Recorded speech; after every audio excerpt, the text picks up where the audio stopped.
शांति। 4 जुलाई 2025 की साकार मुरली से होमवर्क।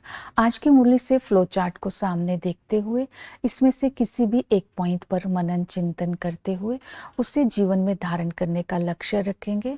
जब हम फ्लो चार्ट को बुद्धि में रखते हैं, इससे मेरी प्रैक्टिकल लाइफ में मुझे क्या फ़ायदा होता है उसका पोता मेल आज बाबा को देंगे। जैसे कि आज की मुरली से हम लक्ष्य लेते हैं कि भविष्य में राज्य भाग्य लेने के लिए श्रीमत पर श्रेष्ठ बनने का पुरुषार्थ करना है।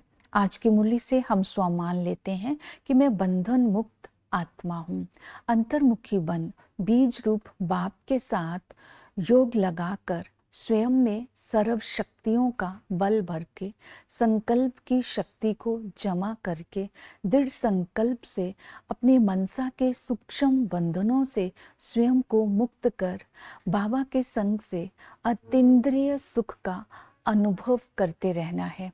तो इस तरह आज की मुरली से प्रैक्टिकल में होमवर्क यही रहेगा, सूक्ष्म बंधनों से स्वयं को मुक्त रखना है, जैसे कि आलस, अलवेलापन, ईर्ष्या। तो इसके साथ साथ जो सूक्ष्म बंधन है वो व्यर्थ संकल्पों का भी बंधन है। तो इसके लिए हम प्रैक्टिकल होमवर्क में प्रीत बुद्धि बन करके रहेंगे, अपने चित्त में और अपनी वृत्ति में एक बाबा रखेंगे। तब स्वयं ही जब साथी सर्वशक्तिमान होगा तो आत्मा बंधन मुक्त होती जाएगी। तो आज हम श्रेष्ठ बनने के लिए पुरुषार्थ करेंगे। पहला पुरुषार्थ रहेगा श्रीमत। बाप की श्रीमत पर चलने से ही श्रेष्ठ बनते हैं।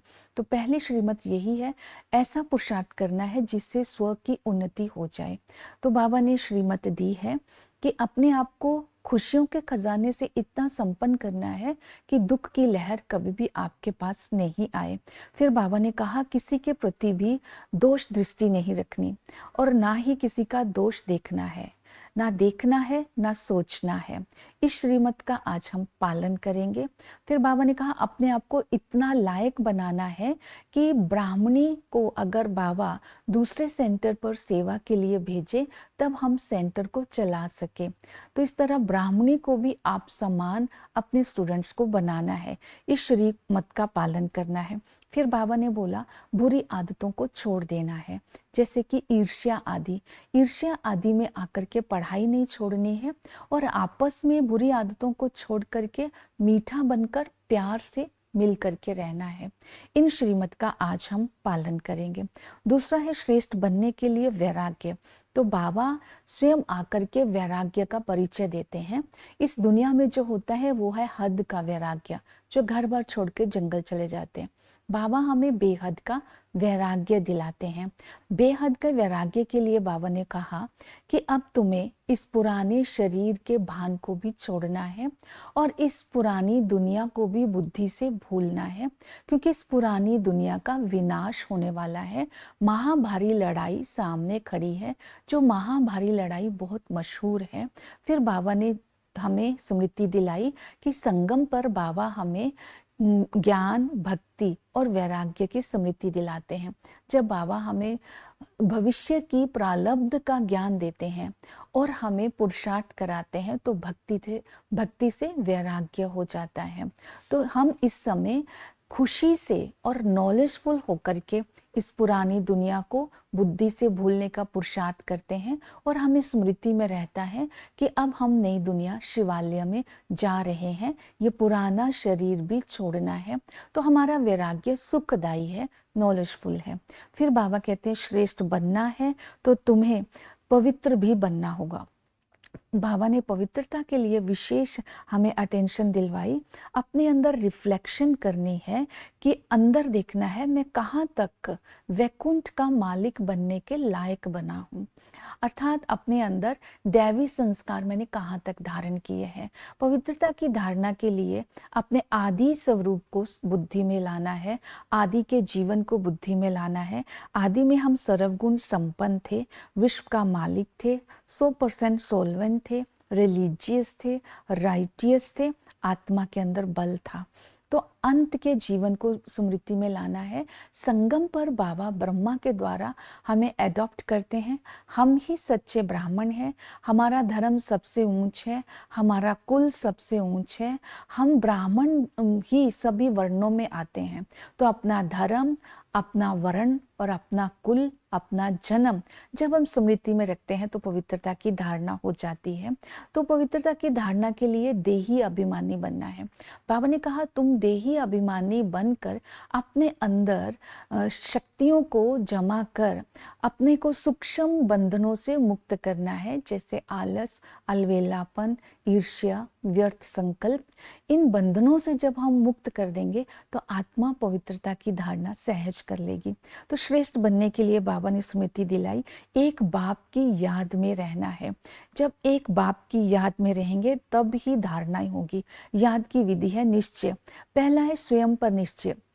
आज सारा दिन आत्म अभिमानी बनने का मेहनत करनी है। इसका अपने अंदर निश्चय करना है, मैं आत्मा हूँ। क्योंकि हमने आत्मा को जान तो लिया, मान भी लिया, लेकिन निश्चय नहीं हुआ। निश्चय हमेशा बुद्धि में होता है। अगर बुद्धि में हमारी शरीर है और चित्त में शरीर है, वृत्ति में शरीर है, तो केवल ऊपर से नॉलेज आत्मा की होने से हम आत्म अभिमानी नहीं बनते। तो बुद्धि में निश्चय करना है, अर्थात अपने चित्त में, अपनी वृत्ति में आत्मा को लाना है। तब हम दूसरा निश्चय करेंगे परमात्मा के ऊपर। परमात्मा बेहद का है, अर्थात सर्व आत्माओं का पिता है, ऊंच से ऊंच है। वही परमात्मा इस समय आकर के हमें अपना बनाते हैं। तो ऐसे परमात्मा के साथ प्रीत बुद्धि रख करके, उनको याद करके स्वयं को वैकुंठ के लायक बनाना है। फिर नेक्स्ट विधि बताई, देह के सब संबंधों को छोड़कर माम एकम याद करो। आत्मा के संबंध एक बाप के साथ है, पिता के संबंध से हमें राज्य भाग्य का वर्षा मिलता है। टीचर आकर के हमें ऐसी ऊंच पढ़ाई पढ़ाते हैं, इस स्वयं भगवान हमें ये पढ़ाई पढ़ा रहे हैं। इस नशे को स्थायी बनाना है और हमें ऐसे नंबर 1 स्टूडेंट बनना है। फर्स्ट क्लास स्टूडेंट को बाबा सेवाओं के लिए कहाँ कहाँ भेजते रहते हैं और इस पढ़ाई से होने वाली प्राप्तियों को बुद्धि में रखना है। ये पढ़ाई है राजयोग। राजयोग से हम राजाओं का राजा बनते हैं। इस पढ़ाई से ही हम 21 जन्मों के लिए वैकुंठ का मालिक बनते हैं। इस पढ़ाई से ही कर्मातीत अवस्था को प्राप्त करते हैं। इस पढ़ाई से ही हम विश्व की महारानी बनते हैं। तो ये पढ़ाई पूरी तरह से पढ़नी है और इस पढ़ाई को अच्छी तरह से पढ़कर ऊंच पद प्राप्त करना है। फिर इसके बाद है सतगुरु। सतगुरु हमें विषय सागर से शिवालय में लेकर जाते हैं, इसलिए पावन जरूर बनना है।